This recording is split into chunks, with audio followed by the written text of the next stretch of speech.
नमस्कार, मैं अनुराधा पालीवाल। आप देख रहे हैं एबीपी न्यूज। आइए नजर डालते हैं आज की खबरों पर।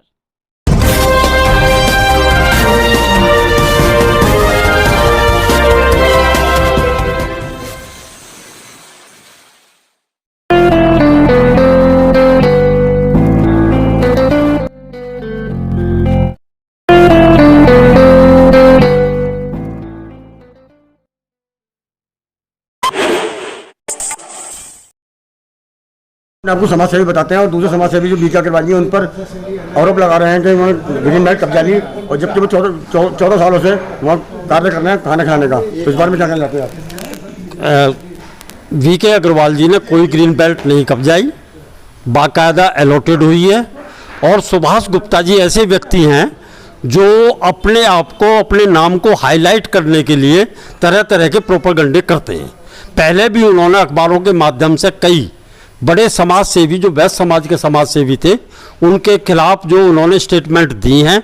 मैं उदाहरण दूं कि जब नरेश अग्रवाल हरदोई वाले जो विधायक रहे हैं, सांसद रहे हैं, मंत्री रहे हैं प्रदेश में, जिस समय वो बीजेपी में शामिल हुए थे, सबसे पहले एकमात्र पूरे शहर से इस स्टेटमेंट देने वाले नरेश अग्रवाल जी के खिलाफ सुभाष गुप्ता जी थे। आपने भी देखा होगा।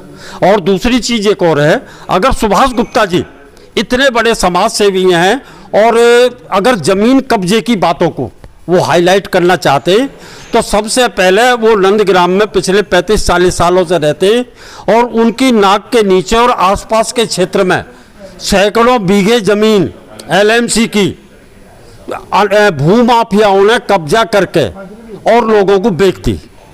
मैं ये जानना चाहता हूँ कि उन्होंने भूमाफियाओं के खिलाफ और उन लोगों के खिलाफ कितने आंदोलन चलाए, कहीं आवाज़ उठाई हो तो हमें बताएं। आवाज़ तो निकली नहीं उनकी वहाँ। और यहाँ चले समाज के एक ऐसे व्यक्ति को मतलब जो टांग खिंचाई करने, जो व्यक्ति एक निष्पक्ष भाव से निश्चल होकर और समाज की सेवा करता, समाज की नहीं अन्य समाज की, मैं कहूँगा कि कोई ऐसा व्यक्ति नहीं समाज का इस शहर गाजियाबाद और आसपास के क्षेत्रों में जो उनकी सेवाओं का लाभ नहीं लेता हो। संदीप सिंह जी पिछले 14 सालों से अग्रसेन वाटिका में 10 रुपये में भरपेट भोजन कराया जा रहा है, जिससे लोगों को बहुत लाभ ले रहे हैं। और बीके अग्रवाल जी समाज सेवी हैं, सुभाष गुप्ता भी अपने आप को समाज सेवी बताते हैं। तो इस बारे में क्या कहना चाहते हैं? उन्होंने आरोप लगाया उनको। मैं काफ़ी दशक से बीके अग्रवाल जी को जानता हूँ और मेरा एक अपना मानना है, भूमाफिया कह के जो उनको कहा जा रहा है कि उन्होंने भूमि का कब्जा कर लिया। क्या सुभाष गुप्ता जी कभी महाराजा अग्रसेन रसोई आए? क्या बीके अग्रवाल जी ने वो अपने पर्सनल यूज़ में जगह यूज़ कर रहे हैं? उसमें कोई कंस्ट्रक्शन ऐसी कर दी जो पक्की कंस्ट्रक्शन है कि उन्हीं के काम आ रही है? ऐसा कुछ नहीं हुआ, वो कच्ची कंस्ट्रक्शन हुई है और जो भी है वो समाज हित में प्रत्यारोप लगा रहे हैं। गलत है, सरासर बिल्कुल निराधार है। और सुभाष गुप्ता जी को कोई बात बोलने से पहले 10 बार सोचना चाहिए और उनको आना चाहिए। मैं महाराजा अग्रसेन रसोई का फाउंडर मेंबर हूँ और आज से 5 साल पहले बीके अग्रवाल जी के साथ मिलकर महाराजा अग्रसेन रसोई की वहाँ पे स्थापना हुई और वो सुचारू रूप से, पहले तो 1000 प्लस लोगों को हम खाना खिला रहे थे, अब 700-800 लोग रोज़ खाना भी खा रहे हैं और कोविड टाइम में काफ़ी मदद की है। आज जो अभी बैठक बुलाई है, इसका क्या उद्देश्य था? उद्देश्य यही है जो सुभाष गुप्ता जी ने बीके अग्रवाल जी के लिए बात की है, उसके लिए हमारे सर्व समाज, यहाँ खाली वैश्य समाज, सर्व समाज के लोग आए और उसकी बड़ी निंदा कर रहे हैं। आज हम 4 लोग मिलकर उसके बाद जाते हैं, वो अपने को गवर्नर समझेगा, बहुत बड़ा समझेगा, क्या कर दिया मैंने। तुम उसकी बात को अंदर कर, कुत्ते जो भौंकते हैं जंगल में तो अपने जिंदा रहने का आसार दिखाते हैं और जंगल का सन्नाटा बयां करता है शेर की मौजूदगी का। शेर मौजूद है, छोटा जानवर बड़ा जानवर जो होगा वो तेज आवाज चिल्लाएगा कि मैं जिंदा हूँ, मैं जिंदा हूँ। और जंगली जो सन्नाटा है ना, वो शेर की मौजूदगी बयां करता है। इसलिए इस मामले को हमें ना किसी के पास जाना चाहिए ना आना चाहिए। अपने हिसाब से हनुमान जी की बात का समर्थन करते हुए मुझे 4 लोग राम नाम करना क्या उसके इज्जत करना बंद करते। देखो कैसे समाज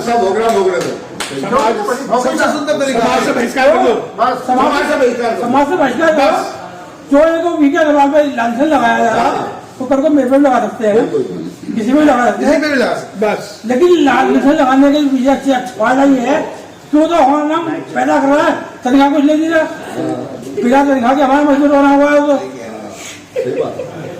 तनख्वाह कुछ ले दीजिए और हमारा जो समाज में नाम ऊंचा कर रहा है। तो इसलिए ये 4 लोग यहाँ हो जाए, मुझे कोई वो नहीं है कि और हमने समझ यह बात भी अच्छी होगी, चढ़ जाएंगे दिमाग उनका। हाँ बिल्कुल सही बात कर रहे हैं। बहिष्कार मानती हूँ।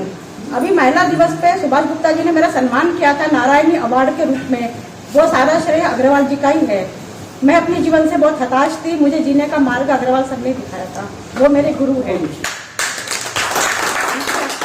और सुभाष गुप्ता जी ने मुझे जो अवार्ड दिया था उसकी हकदार मैं नहीं हूँ, वो भी अग्रवाल सर ही हैं। लेकिन आज उन पर जो आरोप लग रहा है सर, ये बिल्कुल बेबुनियाद है। बस मैं इतना ही कहना चाहती हूँ। ये वो बोलेगा मैं बोलूंगा तो विवाद बढ़ेगा, घटेगा नहीं। दूसरी बात ये है, उससे पूछा जाए तो तुमने आरोप लगाए हैं, उसका कोई तेरे पास एविडेंस है या नहीं, या वैसे ही लगाया जा रहा है?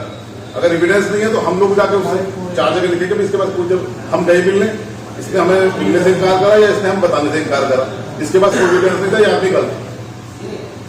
और जहां तक उसकी बात है अग्रसेन पार्टी का, अग्रसेन पार्टी का नगर निगम द्वारा जो है वैश्य समाज को दी, वो वाली जो नासरपुर वाली जगह है, मैंने उसको पता करा था, मुझे बताया संदीप जी ने, वो जो है नर्सरी के नाम चल रहा है। अगर हम कानून की भाषा में देखा जाए तो जिस जमीन जिस चीज के लिए होती है उसको दूसरा उसका इस्तेमाल नहीं किया जाता। तो वो जो भी कर रहा है देखा जाए, उसने जितने आरोप लगाए हैं हम पे लगाए हैं। अब मुझे ऐसा नहीं लगता है कि दोनों जगह कोई बात वो तो इसी काम के लिए दी गई है, समाज सेवा के लिए ही प्रदान की गई है, लिखा हुआ है। नर्सरी वाली जो है उसमें है, उसमें नगद पैसा जा रहा है नर्सरी के लिए, क्योंकि उसको हमने किसी को दे दिया और ना ही दे सकते। तीसरी बात जो है इसमें, अभी एनजीटी का एक ऑर्डर आया था कि जितनी ग्रीन बेल्ट है उनमें से सारा तो उसका ध्यान भी चल रहा है। इसलिए वसुंधरा के जो खोके लगे हुए थे वो सारे हटाए गए। नवी मार्केट के खोके भी हटने वाले हैं, उसके भी हटने वाले हैं, वो भी हाईकोर्ट के आदेश आते हैं। अब अप्रैल में मेरे ख्याल से फाइनल हियरिंग है उसका भी आदेश आएगा। तो कई बार जो है अफसर लोग इससे परेशान करते हैं कि उनको भी कानून के अंदर चलना है। ये चुनाव से पहले हटेंगे, चुनाव के बाद हटेंगे, जब भी हट चंदा जी पूछना चाहते हैं, पब्लिक पूछना चाहिए, चुनाव से पहले हटेंगे, चुनाव के बाद हटेंगे। सर जुड़ के रहता हूँ और मैं भी 27 साल से वीके अग्रवाल जी को जानता हूँ। सर प्रदीप भाई में सेक्टर 23 में रहता था, तब से जानता हूँ कि जो कार्यक्रम है सब वीके अग्रवाल जी के चलाए हुए शहर में। और मैं अभी बहुत बिजी था, ओमदत्त जी का फोन गया कि मगर एजेंडा क्या है, क्या हमारे सुभाष गुप्ता जी उन्होंने वीके अग्रवाल पे ऐसा क्षेत्र लगाया। उन्होंने कहा बहुत गलत है, हमारे समाज का आदमी ऐसा काम कर रहा। तो मैं तुरंत भाग आया, मुझे बल्कि बहुत जरूरी काम करना था, तो मैं आया दौड़ा हुआ। तो मतलब कहने का ये कि वीके अग्रवाल जी हमेशा हर काम में आगे रहते हैं। अभी मैं आपको बताऊं, अंतिका में 2 साल पहले प्रदीप जी छोड़ी हुई थी, मतलब आपके यहाँ 24 घंटे के अंदर उन्होंने सामान बरामद करवाया मेरे सामने का। वीके अग्रवाल जी थे, वहां पे हमने बैनर लगाया, हमने समाज के लोग जोड़े, बैठे, वहां पर फोर्स आई, सब कुछ हुआ। तो जहां तक वीके अग्रवाल जी का प्रश्न, वीके अग्रवाल जी सामाजिक आदमी हैं और हम उनके साथ हैं। और मैं सभी से, मेरा कहने का मतलब है कि ऐसे जुझारू आदमी मैंने आज तक समाज में नहीं देखा। परिचय सम्मेलन की जहां तक बात है, उन्होंने चलाया शहर में, सबसे पहले परिचय सम्मेलन उन्होंने कराया और मेरे सामने भी कई सम्मेलन हुए, सब उनके चलाए हुए हैं। अब जो प्रथा चल रही है त्यागी समाज ड्रामा, सब उन्होंने चलवाई यहाँ पे शहर में, और वो हर एक के लिए तैयार रहते हैं। और जहां तक मेरा मानना है, मुझे अभी ओमदत्त जी हमारे अध्यक्ष हैं व्यापार मंडल के, प्रदेश अध्यक्ष हमारे घनश्याम दास जी ने मुझे व्यापार मंडल का चेयरमैन बनाया। यहाँ पे भी कई समस्या आई व्यापारियों की, मैं हमेशा व्यापारियों की समस्या के लिए हमेशा तैयार रहता हूँ। किसी भाई की समस्या हो, किसी भाई की कोई समस्या हो, मैं हमेशा तैयार रहता हूँ, चाहे वो दुकानदार हो, चाहे वो छोटा हो, चाहे ठेले वाला हो, चाहे कोई। अगर किसी का उत्पीड़न कहीं हो रहा तो मेरा नंबर नोट कर लेना, मैं 24 घंटे व्यापारियों के लिए तैयार हूँ। व्यापार में कोई भी व्यापारी हो, ऐसे समाज का हो, चाहे वो कोई भी व्यापारी हो, व्यापारी से मतलब। धन्यवाद। मेरे सम्मानित साथियों, मेरे सामने बैठे हुए मेरे भाइयों, मैं वीके अग्रवाल जी को लगभग 37 वर्षों से जानता हूं और मेरी और वीके अग्रवाल जी की एक पहचान है कि अगर दोस्ती हो तो वीके अग्रवाल और वीके शर्मा जैसी होनी चाहिए। वो ये नहीं कि मैं उनके साथ रहता हूं, वो यह है कि मैं उनको राम स्वरूप मानता हूं और मुझे हनुमान स्वरूप मानते हैं। ना तो वो मेरी बात को गिराते हैं और ना ही मैं उनकी बात को गिराता हूं। आज समाज सेवा करने का जो जनून लोगों को चढ़ा है, वो जनून केवल ये चढ़ा है कि मैं अजय गुप्ता जी को कैसे मात दूं। मैं संदीप सिंघल को कैसे मात दूं कि संदीप सिंघल का नाम अखबारों के माध्यम से बड़ा चर्चित होता है, अजय गुप्ता जी का नाम बड़ा चर्चित होता है, सुनील गुप्ता जी का नाम बड़ा चर्चित होता है, मेरा चर्चित क्यों नहीं होता? केवल उनकी मानसिकता केवल यह है और कोई मानसिकता नहीं है।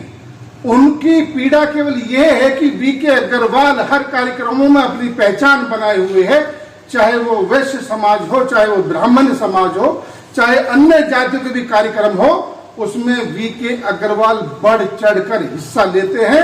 और ये इतना ही नहीं, सबसे पहले प्रश्न उनका ये होता कि मुझे क्या करना है। मैं ब्राह्मण जाति का पैदा हुआ हूं, लेकिन जन्म जात में वैश्य समाज में, क्योंकि मैं गांव का, मेरे परिवार में, मेरे बराबर में भी वैश्य परिवार रहा, और चूंकि मेरा सौभाग्य कि मैं गाजियाबाद में रहकर भी आप लोगों के बीच में रहता हूं, मुझसे ज्यादा शायद वैश्य समाज कोई जान नहीं सकता। अभी कई बार कहा कि कुएं बनवाए, धर्मशाला बनवाई, ये बनवाया, वो बनवाया, मुझे पता है कि आप लोगों ने बनवाया।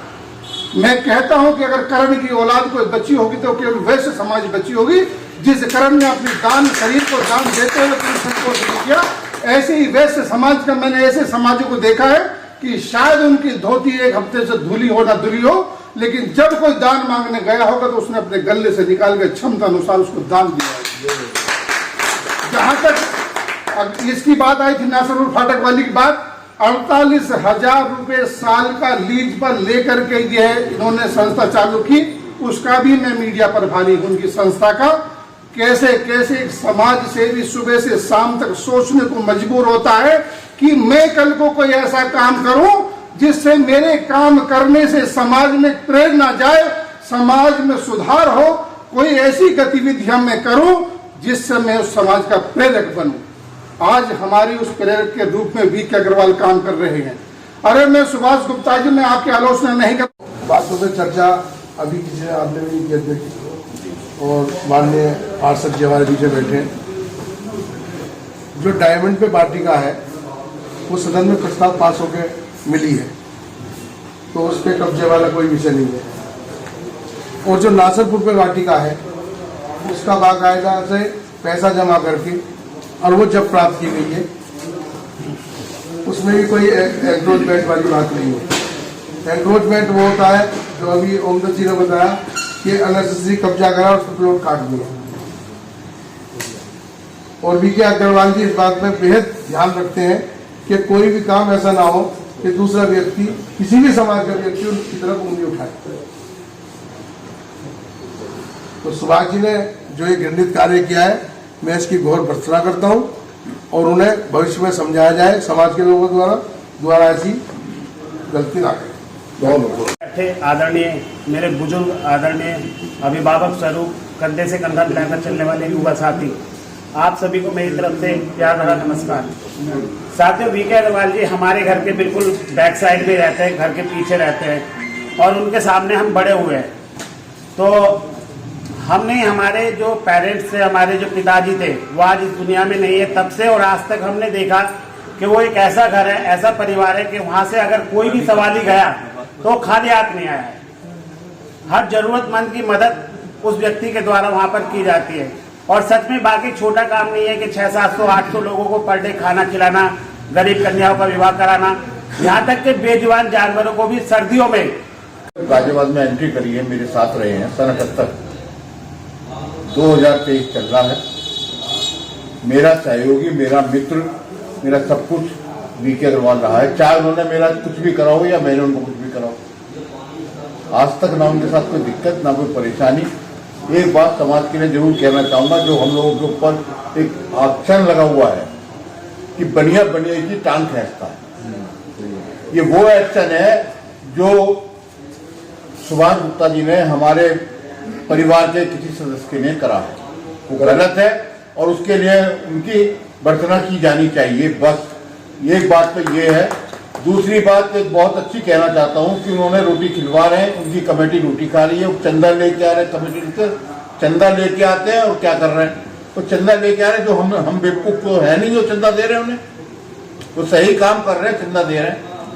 92 में पहला पंडित सम्मेलन हुआ था, उसके बाद में आज हर एक कास्ट, चाहे वो जाट है, गुर्जर है, बनिया है, ब्राह्मण है, कोई भी है, परिचय सम्मेलन करा रहा है। कुछ सिखाया तभी करा रहा, प्रेरणा को चल रहा, उन्हीं के ऊपर सब कुछ डिपेंड है। एक आदमी को हम नेता बना रहे हैं तो वो सोच के बनाया जा रहा है, उस नेता ने हमारे लिए कुछ करा होगा तभी हम उसे मानते हैं कि नेता है। मगर उस आदमी ने जो कुछ भी करा समाज के लिए करा है और कर रहा है। हम सब लोग उसके फेवर के लिए कहते हैं और हमारी जो आदत है उसे कदम करना चाहिए। मैंने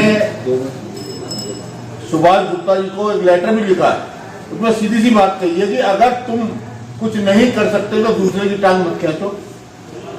जितनी भी पटरियां हैं उन पर किसी न किसी ने कब्जा करा हुआ है, चाहे वो हमें मिला है चाहे नहीं मिला है। तुम भी कब्जा कर लो, तुम भी कर लो कुछ, और नहीं तो उसको लंबी लाइन खींच दो। बहुत सिंपल सी कहानी है। 89 में भाई को बोलना हम ही लोगों ने सिखाया। 89 से पहले भाई साहब बिल्कुल चिड़चिड़ी, ऑफिस जाते थे, कुछ और काम करते थे। 89 में नितिन मुकेश नाइट करी थी, उसके अंदर उन्हें बोलना हम लोगों ने सिखाया। हमारे साथ हैं और हमारे साथ रहेंगे, कोई उनकी टांग नहीं है। इसमें बैठे हुए सभी सम्मानित वैश्यजनों की और प्रमुख नागरिकों का स्वागत करता हूं। मैं राजकिशोर गुप्ता, संरक्षक, इंटरनेशनल वैश्य फेडरेशन से हूँ। अभी 3 दिन पहले एक प्रोग्राम था आइडियल इंस्टीट्यूट में, प्रदेश लेवल के सभी गणमान्य वैश्य लोग उपस्थित थे। तो उसी दौरान ये चर्चा चला था कि कोई सुभाष गुप्ता नाम के समाजसेवी हैं, उन्होंने प्रिंट मीडिया के माध्यम से ये दुष्प्रचार प्रसिद्ध किया, संगीन आरोप लगाए वीके अग्रवाल पर कि नगर निगम की जगह पर इन्होंने अवैध कब्जा किया हुआ है। भाइयों, मैं वीके अग्रवाल को विगत करीब 40 वर्षों से जानता हूँ और 37 वर्ष पहले इन्होंने एक प्रोग्राम शुरू किया था, सामूहिक विवाह योजना, परिचय सम्मेलन। उसके बाद बराबर धार्मिक सामाजिक कार्यक्रमों से और अनुष्ठानों से जुड़ते रहे। और ये एक शौक होता है आदमी के अंदर, लोग बागों से संपर्क करना, उन्हें प्रेरित करना और किसी आयोजन को सफल बनाना, ये बहुत बड़ी बात होती है। जिस जगह का ये जिक्र किया गया, ये 2 स्थल हैं जिन्हें चिन्हित करके आरोप लगाए गए। एक डायमंड फ्लाईओवर के पास का किराया है, ग्रीन बेल्ट की जगह है। दूसरा नासरपुर फाटक, जो विवेकानंद नगर को रास्ता जाता है, उसके कॉर्नर का स्थल है ये। इसके बारे में मैं बताना चाहूँगा कि तत्कालीन मेयर महोदया श्रीमती देवंती गोयल ने ये जगह अग्रसेन वाटिका के रूप में अग्रबंधुओं के हाथ में सुपुर्द की थी समाज सेवा के लिए। और इस जगह पर ये कई सालों से एक पौष्टिक आहार के रूप में एक रसोई का आयोजन ये करते आ रहे हैं। शहर के जो गणमान्य धनवान व्यक्ति हैं वो इनका सहयोग पूरी तरीके से रहता है और लगभग 700 व्यक्ति दिन प्रतिदिन इसमें भोजन ग्रहण करते हैं, जिसकी मात्र कीमत सिर्फ 10 रुपये। वो भी इसलिए कि कोई व्यक्ति ऐसा होता है कि फ्री में खाने के लिए मतलब अपने को बहुत ज़्यादा गलत समझता है, तो 10 रुपये बहुत मिनिमम, जिससे बेकार भी ना जाए भोजन और सामने वाले की गरिमा और स्वाभिमान भी बना रहे हैं। लगभग 700 लोग रोजाना इसमें भोजन करते हैं। और पिछले वर्ष इन्होंने कविनगर रामलीला मैदान में भी इस रसोई का आयोजन किया था। हालांकि मेरी आदत है, मैंने भी इसमें भोजन ग्रहण किया, सिर्फ ये देखने के लिए कि इसमें क्वालिटी और क्वांटिटी क्या है। तो मैंने देखा कि रोटी, चावल और दाल और सब्जी मात्र 10 रुपये में बहुत अच्छे तरीके से और साफ सुथरे तरीके से परोसी जा रही थी। ये जो दोनों स्थल हैं, मैंने देखा है कि जो नासरपुर फाटक के सामने ये लेबर चौक है, जो प्रवासी मजदूर होते हैं, बेलदार होते हैं, जो 400-500 रुपये की दिहाड़ी करते हैं, उनकी सामर्थ्य नहीं होती कि वो 100-200 रुपये का भोजन होटल में या ढाबे में खाएं। तो अक्सर मैंने देखा है कि बहुत संख्या में जो मजदूर और बेलदार हैं रिक्शा चालक है, ई रिक्शा चालक है, ड्राइवर है गाड़ियों के, वो वहाँ रुक के भोजन ग्रहण करते हैं। और यही सीन शास्त्री नगर चौराहे की जो भी लेबर है वो वहाँ जाके 10 रुपये में वो भी भोजन लेती है। तो ये हम लोगों में कमी है, खासतौर से बनियों में, कि जब कोई कुछ करता है तो दूसरा टांग जरूर खींचता है। लेकिन सामर्थ्यवान आदमी को, जो कर्मशील व्यक्ति है, उसे इस चीज़ से बिल्कुल नहीं डरना चाहिए। जब हाथी चलता है तो पता नहीं कितने कुत्ते भोगते हैं। अगर जो इस बारे में आप सोचने लगे तो मैं समझता हूँ कि आप समाज सेवा नहीं कर सकते। बहुत बढ़िया दिया, मगर मेरे बेटे की सुनने की समस्या का कोई समाधान नहीं मिल रहा। अब तो लग रहा है ये कभी नहीं सुन पाएगा। अरे तो तुम हर्ष ENT हॉस्पिटल क्यों नहीं लेकर जाते उसे? यहाँ के डॉक्टर्स ने प्लेटलेट रिच प्लाज्मा नाम का इंजेक्शन तैयार किया है, जिससे कान के पास की नस में इंजेक्ट किया जाता है, जिससे सुनने की क्षमता बढ़ जाती है। और अभी तक 1000 से ज्यादा लोगों में इसे लगाने से सुधार देखा गया है। तो अगर आपके आसपास या परिवार में कोई ऐसा है जो सुनने की समस्या से परेशान होकर हार मान बैठा है, तो आज मिले डॉक्टर BP त्यागी से। हर्ष ENT हॉस्पिटल, C43